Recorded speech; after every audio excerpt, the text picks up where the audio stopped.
Bom, pessoal, nós estamos na página 14. Aqui nós vamos falar sobre a formação do Estado moderno.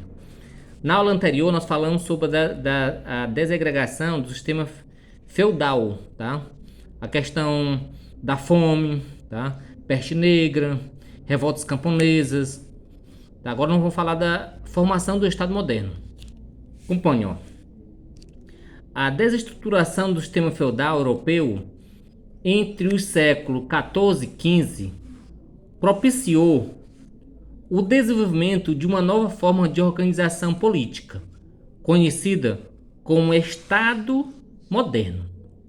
Essa nova organização se caracterizou pela soberania no início do reino, com território unificado e fronteiras delimitadas, e pela concentração do poder nas mãos do rei.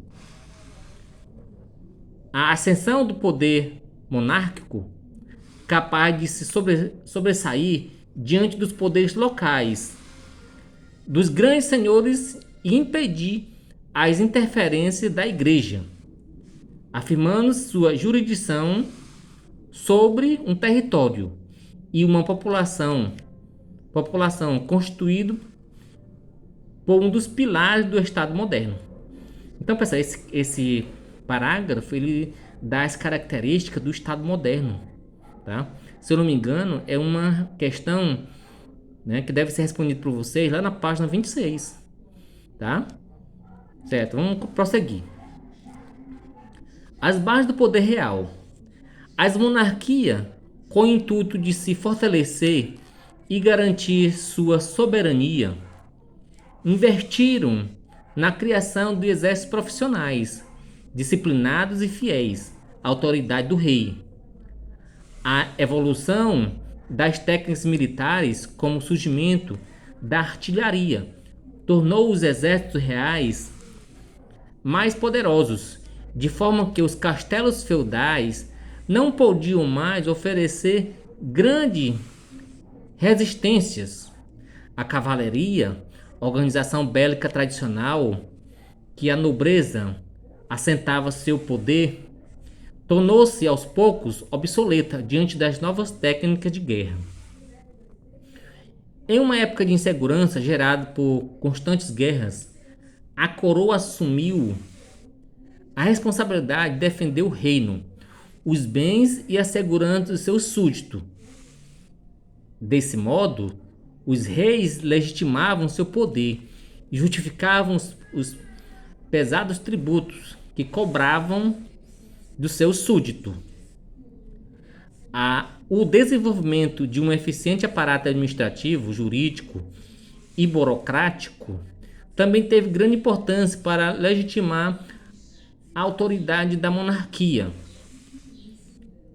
Conselheiros militares, administrativos e financeiros foram recrutados para auxiliar o rei, que passou a contar também com ministros, inspetores e coletores de impostos. Representantes da coroa foram nomeados nas províncias, o que aumentaram o controle estatal e diminuiu o poder da nobreza. A aplicação da justiça, que antes era realizada pelos senhores feudais, passou a ser responsabilidade da coroa, que instituiu tribunais reais, que deveriam seguir leis válidas em todo o reino. Então, pessoal, aqui dá as características, né, de um poder real, tá? De um Estado moderno, como é hoje. Um território, né, com soberano, com leis, tá? Com exército, com finanças, tá? Cobrado dos seus súditos, tá certo? Veja aqui, ó. Assim, quem também falou dos castelos, né? Porque os castelos medievais, eles tinham com o objetivo de dar proteção, tá? Contra as incursões de exército inimigo. Com o surgimento dos canhões, né? Artilharia, armas de pólvora, o castelo perdeu a serventia. Não serviu mais, tá certo? Vamos para a próxima página, página 15. Acompanhe aí, pessoal. Disputas na Península Ibérica, tá? Aqui, ó. Durante o século XVIII, Parte, parte da Península Ibérica foi dominada pelos muçulmanos, que estabeleciam um governo próprio, passado a administrar a região. Os cristãos que ocupavam a região ao norte da península passaram a organizar expedições para conquistar o território muçulmano. Essas batalhas se intensificaram a partir do século XI e mais tarde passaram a ser chamadas reconquistas. Então, pessoal, alguns livros didáticos, né, trazem o processo de unificação nos países europeus, falando de Portugal, da Espanha, da França, da Inglaterra e outros. Esse livro ele fala especificamente de Portugal e Espanha, tá certo? Mas todos esses reinos europeus têm uma história à parte. Vamos falar de Portugal. Então, nós falamos, né, que Portugal, durante o século VIII, tá, em diante, era dominado pelos muçulmanos, tá? Então, a partir do século XI, vai surgir um processo de reunificação, tá? E de expulsão dessas populações muçulmanas da Península Ibérica. Então, vamos lá. Foi nesse contexto que teve início a formação do Reino de Portugal.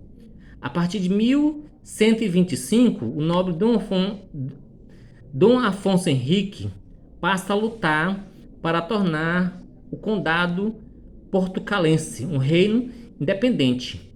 Em 1139, Dom Afonso venceu a batalha contra os exércitos muçulmanos e também contra os reinos cristãos de Leão e Castela, um dos reinos que no final do século XV formaria o reino da Espanha. Vamos falar mais adiante deles, né? Em seguida, Dom Afonso fundou o reino de Portugal, tornando-se o rei do primeiro estado moderno europeu e dando início à dinastia da Borgonha.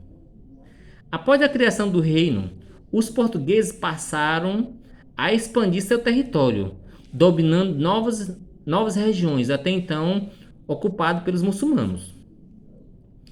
Em 1385, subiu ao trono português da dinastia de Aves, que consolidou a unificação política do Reino de Portugal, a centralização do poder nas mãos do rei, a posição geográfica de Portugal e o conhecimento sobre a navegação que os ibéricos tinham aprendido com os muçulmanos foram fundamentais para que os portugueses pudessem iniciar as grandes navegações no começo do século XV. Então, pessoal, nesse texto acabamos de ver o processo de unificação que ocorreu em Portugal, tá certo? E essa unificação tem como fundamento a expulsão das populações muçulmanas do reino, tá? Então, os reinos cristãos vão se expandir e expulsar os muçulmanos de Portugal, tá?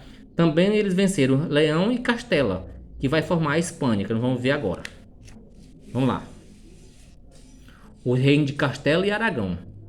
No final do século XV, o casamento da rainha Isabel I, do reino de Castela, e o rei Fernando II, do reino de Aragão, permitiu a unificação política de boa parte do seu território espanhol.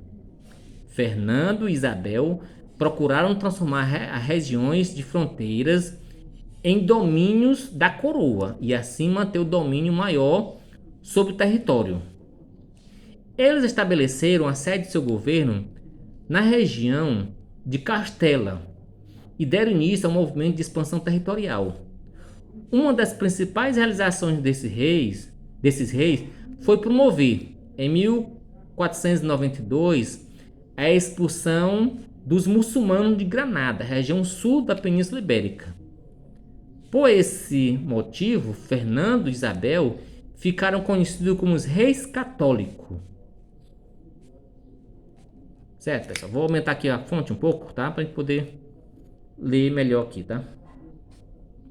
Então, ó, o uso do termo reconquista tem sido contestado nas últimas décadas, apesar de ainda ser amplamente utilizado.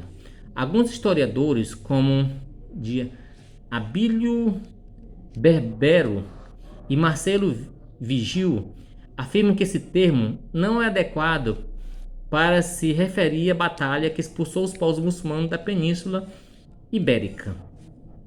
Segundo esses historiadores, não havia espanhóis ou portugueses na Península Ibérica antes dos muçulmanos conquistarem a região.